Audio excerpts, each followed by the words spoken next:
नमस्कार। स्वागत है आपका आज फिर से। जो मैं पिछले 3 भागों में पार्ट्स में चर्चा कर रहा था, मंत्र तंत्र यंत्र संबंधी रहस्यों का, कि साधना के नियम, मंत्र क्या होता है, उसी क्रम में ये आज उसका चौथा फोर्थ पार्ट है।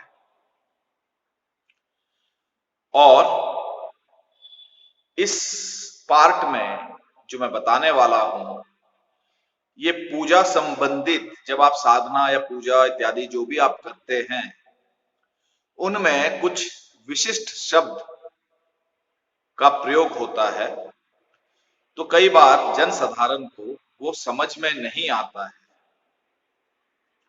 तो उसको ही आसान करने के लिए मैं ये बता रहा हूं कि वो क्या है।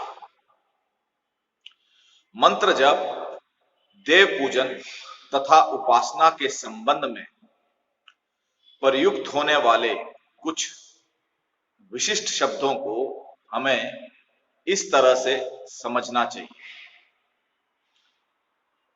पंचोपचार। पंचोपचार क्या होता है?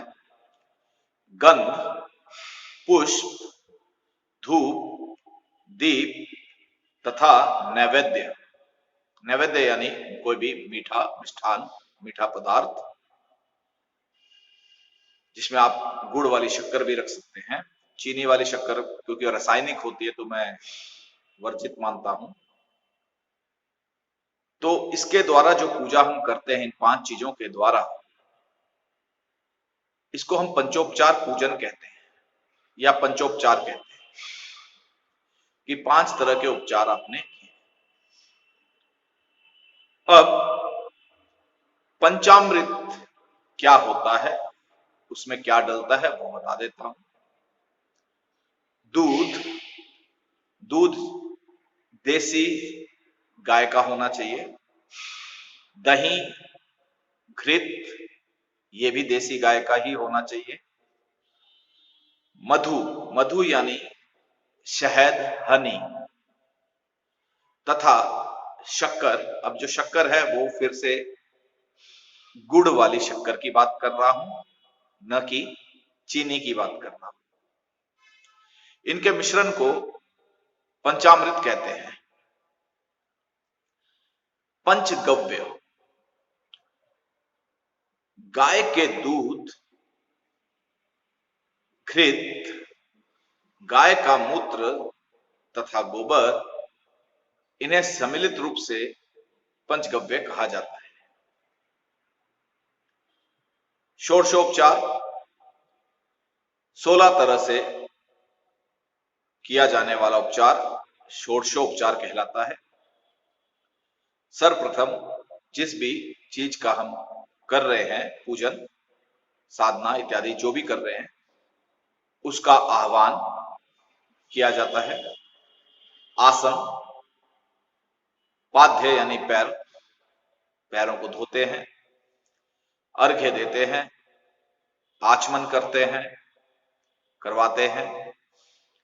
स्नान, वस्त्र, अलंकार, सुगंध, पुष्प, धूप, दीप, नैवेद्य, अक्षत, तांबुल यानी पान का पत्ता तथा दक्षिणा, इन सब के द्वारा पूजन करने की विधि को हम षोडशोपचार कहते हैं।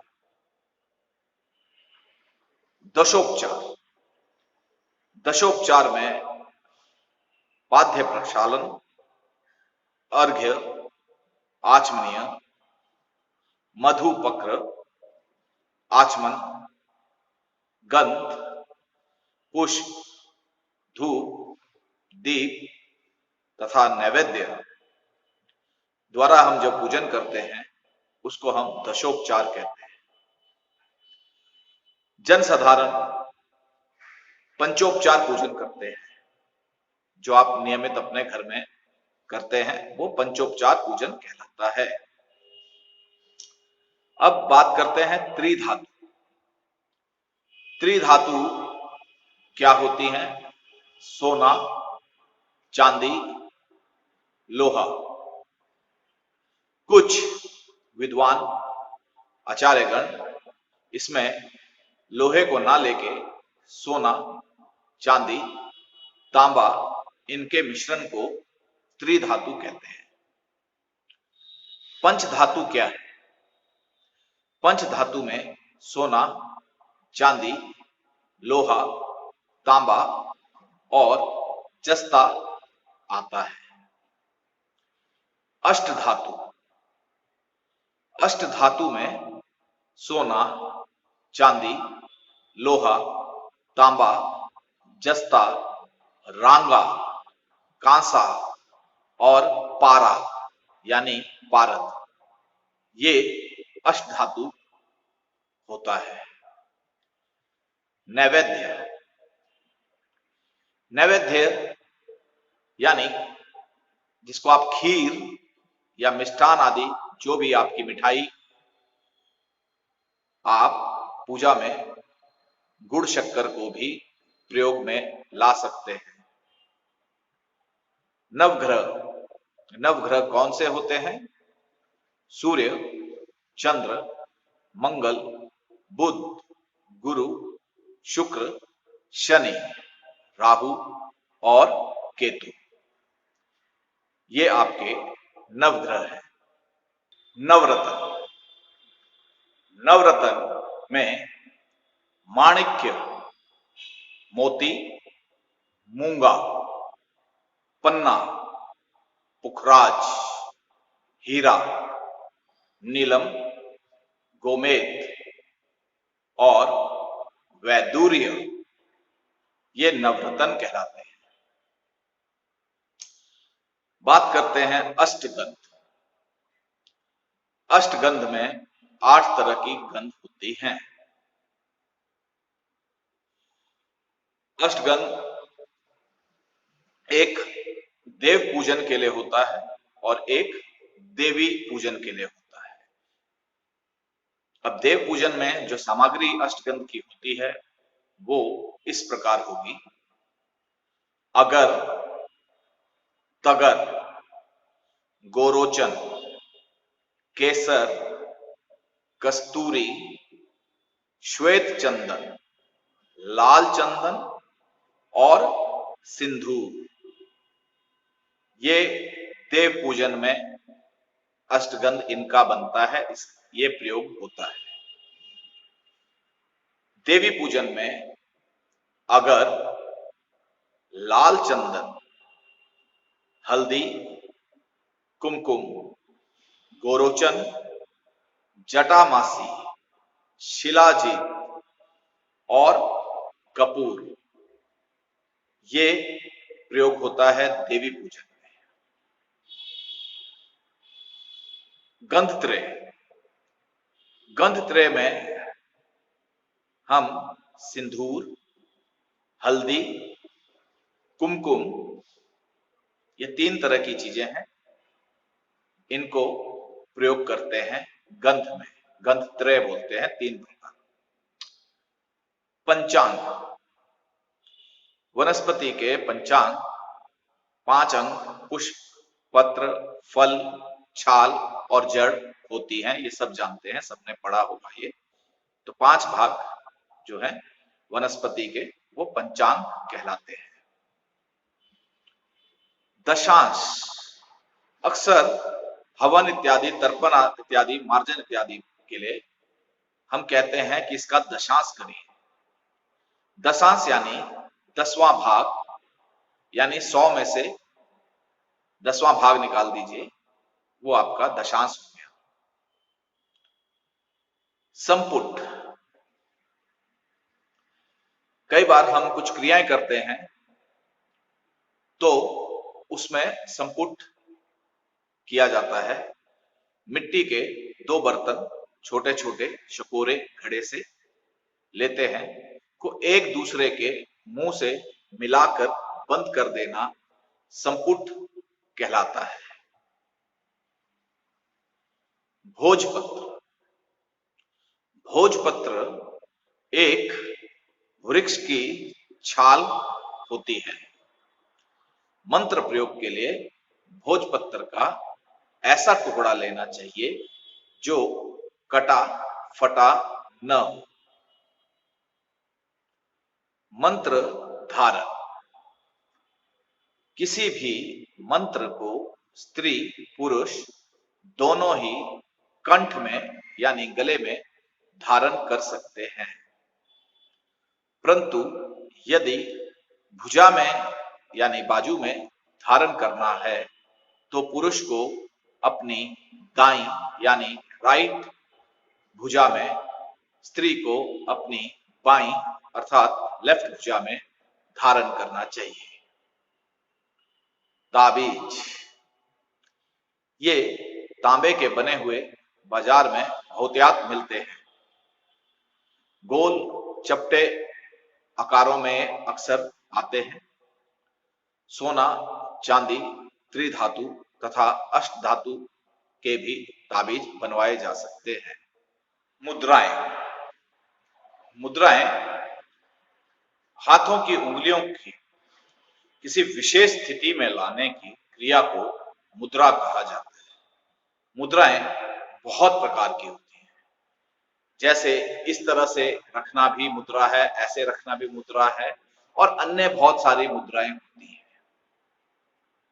स्नान।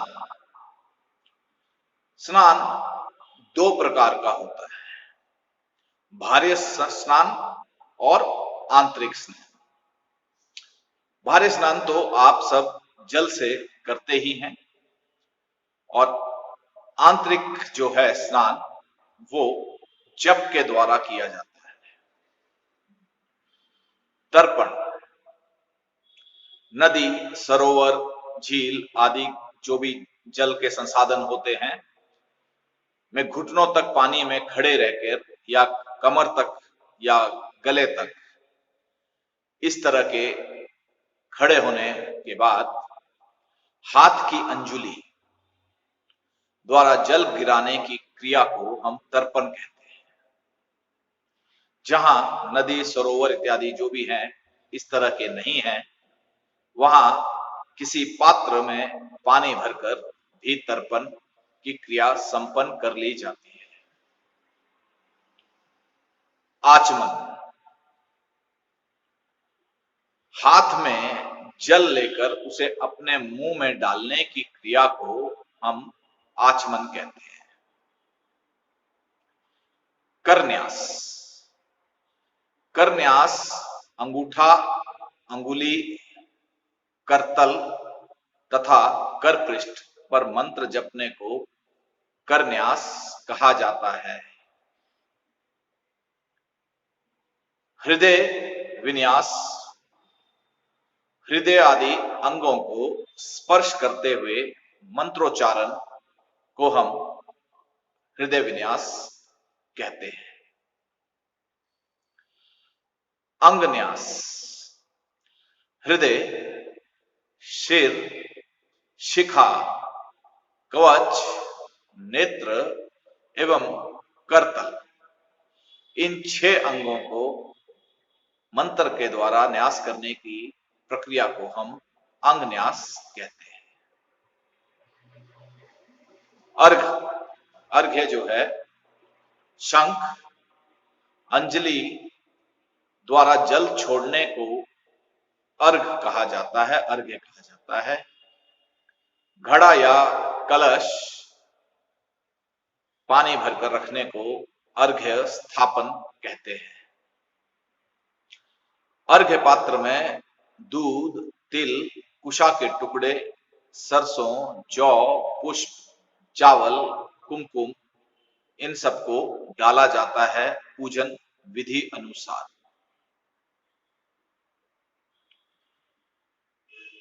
पंचयतन पूजा। पंचायतन पूजा जो है इसमें 5 देवताओं की हम पूजा करते हैं। विष्णु जी, गणेश जी, सूर्य भगवान, शक्ति यानी देवी तथा शिव। विष्णु, गणेश, सूर्य, शक्ति तथा शिव की पूजन जो किया जाता है उसे पंचायतन पूजा कहते हैं। कांडानुसमय। कांडानुसमय एक देवता के पूजा कांड को समाप्त कर अन्य देवता की पूजा करने को कांडानुसमय कहते हैं। उधर्तन। उधर्तन हम उबटन को बोलते हैं। अभिषेक। मंत्रोच्चारण करते हुए शंख से सुगंधित जल छोड़ने को अभिषेक कहते हैं। उत्तरीय अर्थात मतलब इसका वस्त्र होता है। उपवीत अर्थात यज्ञोपवीत जनेऊ को हम कहते हैं। समिधा। जिन लकड़ियों को अग्नि में प्रज्वलित कर होम हवन किया जाता है उन्हें समिधा कहा जाता है। समिधा के लिए आक, पलाश, खदीर, अपामार्ग, पीपल, उदंबर, शमी, कुशा तथा आम की लकड़ियों का प्रयोग किया जाता है। प्रणव। प्रणव ओम को कहा जाता है। मंत्र ऋषि। जिस व्यक्ति ने सर्वप्रथम शिव जी के मुख से मंत्र सुनकर उसे विधिवत सिद्ध किया वो उस मंत्र का ऋषि कहलाता है। उस ऋषि को हम मंत्र का आदि गुरु मानकर श्रद्धा पूर्वक उसका नतमस्तक करके अपने मस्तक में धारण करते हैं, न्यास किया जाता है। छंद। मंत्र को सर्वतोभावेन आच्छादित करने की विधि को छंद कहते हैं। ये अक्षरों अथवा पदों से बनता है।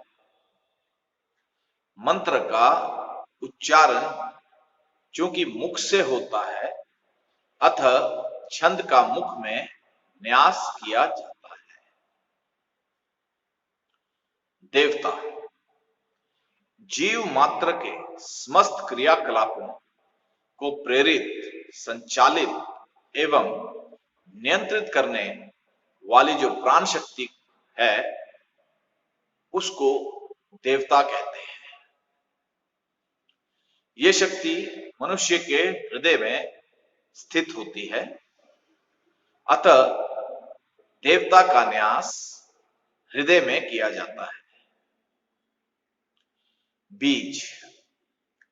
बीज मंत्र शक्ति को उद्भावित करने वाले तत्व को हम बीज कहते हैं। इसका निहास गुहायंग यानी आपकी प्राइवेट पार्ट में किया जाता है। शक्ति। जिसकी सहायता से बीज मंत्र बन जाता है वह तत्व शक्ति कहलाती है। उसका न्यास पाद स्थान में करते हैं। विनियोग। मंत्र को फल की दिशा का निर्देश देना विनियोग कहलाता है। पांशु जप। जीवा एवं होंठों को हिलाते हुए केवल स्वयं को सुनाई पड़ने योग्य मंत्रोच्चारण को हम उपांशु जप कहते हैं। मानस जप, मानस जप मंत्र, मंत्रार्थ एवं देवता में मन लगाकर मन ही मन मंत्र करना, मंत्र का उच्चारण मन में ही कर लेना, उसको हम मानस जप कहते हैं। अग्नि की जीवाएं, अग्नि को 7 जीवाएं मानी गई हैं। उनके नाम इस तरह से हैं: हिरण्य,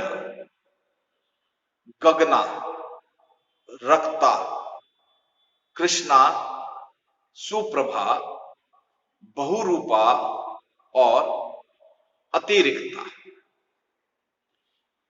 एक और है जो देवियों के नाम से आती है, वो भी इसी तरह 7 प्रकार की है: अग्नि, काली, कराली, मनोभवा, सुलोहिता, धूम्रवर्णा, सफुलिंगिनी, विश्वरुचि। ये देवी रूप में 7 प्रकार की अग्नि की जीवाएं हैं। प्रदक्षिणा, प्रदक्षिणा देवता को साष्टांग दंडवत करने के पश्चात इष्ट देव या जो भी आप जिनकी आप परिक्रमा करने को प्रदक्षिणा कहते हैं। विष्णु, शिव, शक्ति, गणेश और सूर्य आदि जो देवता हैं, उनकी 4, 1, 2, 1, 3 या 7 परिक्रमाएं करनी चाहिए। साधना, साधना 5 प्रकार की होती है: अभाविनी, त्रासी, दोवर्धी, सौतकी और आतुरी।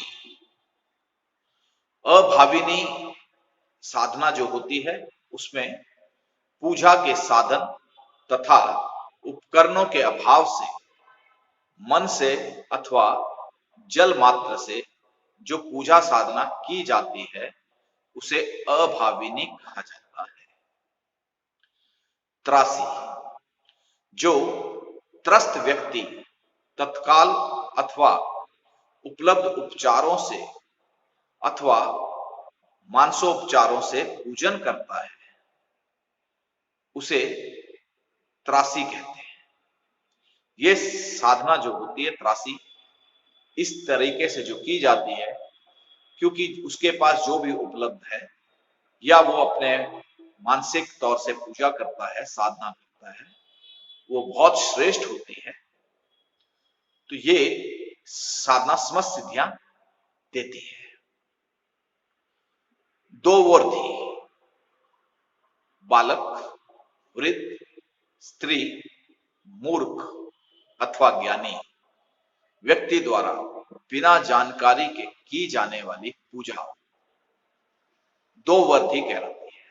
सूत की व्यक्ति मानसिक संध्या कर कामना होने पर मानसिक पूजन तथा निष्काम होने पर सब कार्य करें, ऐसी साधना को सौतकी कहा जाता है। इसमें सूतक जो होता है, तो उसमें आप अपना मानसिक संध्या कर कामना होने पर मानसिक पूजा आप कर सकते हैं, निष्काम होने पर सब कार्य करें। रोगी व्यक्ति स्नान एवं पूजा न करे, देव मूर्ति अथवा सूर्य मंडल की ओर देखकर एक बार मूल मंत्र का जप कर उस पर पुष्प चढ़ाए, फिर रोग की समाप्ति पर स्नान करके गुरु तथा ब्राह्मणों की पूजा करके पूजा विच्छेद का दोष मुझे न लगे, ऐसी प्रार्थना करके विधि पूर्वक इष्ट देव का पूजन करें। तो इस पूजा को आतुरी कहा जाता है। अपने श्रम का महत्व पूजा की वस्तुएं स्वयं लाकर तन्मय भाव से पूजन करने से पूर्ण फल प्राप्त होता है। अन्य व्यक्ति द्वारा दिए गए साधनों से पूजा करने पर आधा फल मिलेगा। पुष्प, पीले रंग की कट सरैया, नाग चंपा तथा दोनों प्रकार की वृति के फूल पूजा में नहीं चढ़ाए। सूखे, बासी, मलिन, दूषित तथा उग्र गंध वाले पुष्प देवता पर नहीं चढ़ाए जाते। भगवान विष्णु पर अक्षत, आक, धतूरा नहीं चढ़ाया जाता। भगवान शिव पर केतकी, बंदूक, उसको कुछ लोग दोपहरिया भी बोलते हैं, कुंद, मौलश्री, कोरैया, जयपर्ण, मालती और जूही के पुष्प नहीं चढ़ाए जाते। दुर्गा देवी पर दुब, आक, हार श्रृंगार, बेल तथा तगर के फूल नहीं चढ़ाए जाते। सूर्यदेव, गणेश देव पर तुलसी नहीं चढ़ाई जाती। चंपा तथा कमल की कलियों के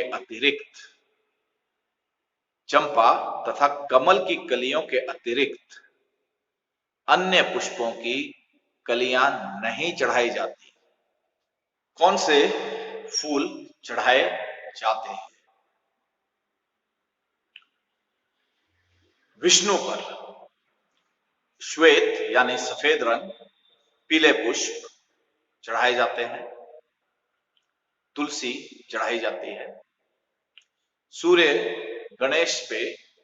और गणेश पर लाल रंग के पुष्प, लक्ष्मी पर कमल पुष्प, शिव के ऊपर आक, धतूरा, बिलपत्र तथा कनेर के पुष्प विशेष रूप से चढ़ाए जाते हैं।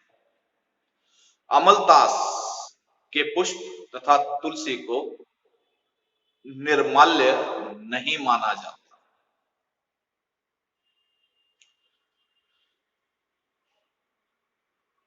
पत्र, तुलसी, मौलश्री, चंपा, कमलिनी, बेल, श्वेत कमल, अशोक, मेनफल, कुशा, ध्रुवा, नागवल्ली, अपामार, विष्णुक्रांति, अगस्त्य तथा आंवले का पत्ते देव पूजन में घार्य है।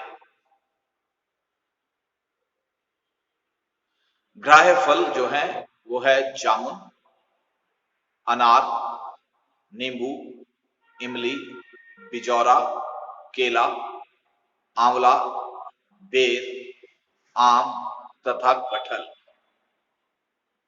ये फल देव पूजन में ग्राह्य है। धूप, अगर और गूगल की धूप विशेष रूप से ग्राह्य है। यूं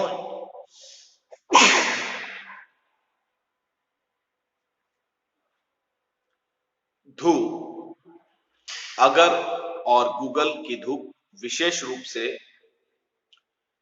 यूं तो चंदन चूरा, बाल छड़ का भी प्रयोग धूप के रूप में किया जाता है। दीपक की बत्तियां जो होती हैं, यदि दीपक में अनेक बत्तियां हो तो उसकी संख्या विषम रखनी चाहिए। दाईं ओर के दीपक में सफेद रंग की बत्ती तथा बाएं ओर के दीपक में लाल रंग की बत्ती डालनी चाहिए। सो दर्शकों, ये जो मैंने बताया, ये कुछ ऐसे हैं जो नियमित पूजा में इन शब्दों का प्रयोग किया जाता है। इनका ज्ञान न होने की वजह से हमें कई बार कठिनाई होती है समझने की, करने की। जो भी व्यक्ति इन चीजों को न समझ पाए या उनको कहीं कठिनाई लगे, वो मुझे संपर्क कर सकते हैं। डिस्क्रिप्शन बॉक्स में मेरा नंबर, मेरा ब्लॉग का लिंक दिया होता है, जिससे आपको अधिक से अधिक जानकारी प्राप्त हो सकती है। मैं आप सबके मंगलमय जीवन की कामना करता हूं। इसी के साथ निवेदन करता हूं कि आप सब कोरोना ओमिक्रॉन जैसे वायरस से बचाव के लिए मास्क लगाएं। जब तक आपको कोई कार्य ना हो तब तक घूमे फिरे नहीं। आप सब स्वस्थ, आपके परिजनों को स्वस्थ लाभ हो, आपको लाभ हो, इसी मंगल कामना के साथ नमस्कार, धन्यवाद।